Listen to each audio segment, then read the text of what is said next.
தஞ்சை ஆற்றுப்பாலம் அருகில் மாநகர போக்குவரத்து போலீசார் வாகன சோதனையில் ஈடுபட்டனர். அப்போது ஹெல்மெட் போடாமல் வந்தவர்களை கண்டுகொள்ளாமல் விட்டுவிட்டு ஹெல்மெட் போட்டு வந்தவர்களை மடக்கி பிடித்து ஓரமாக நிறுத்தி வைத்தனர். அங்கு வந்த போக்குவரத்து காவல் ஆய்வாளர் ரவிச்சந்திரன் அனைவரையும் வரிசையாக நிற்க வைத்து பாடம் எடுக்க ஆரம்பித்தார். ஹெல்மெட் போடாதவர்களுக்கு கேஸ் போட்டிருக்கோம், அதையே பண்ணி போர் அடிச்சு போச்சு.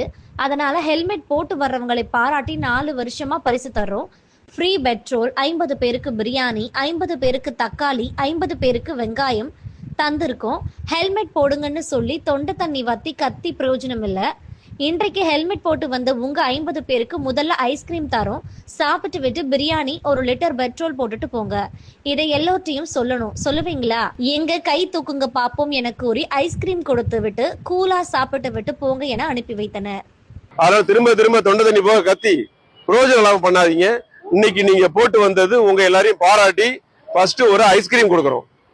அடுத்தது இங்க பெட்ரோல், ஃப்ரீ பெட்ரோல் 50 பேருக்கு இங்க கூப்பன் கொடுத்துருவோம். நீங்க இங்கேயே பெட்ரோலை போட்டு இப்படியே போயிடலாம். ரைட்டா? இது நீங்க எல்லாருக்கும் சொல்லணும். தெரியுதா? சரிங்களா? எத்தனை பேருக்கு சொல்லுவீங்க? எல்லாம் கை தூக்குங்க.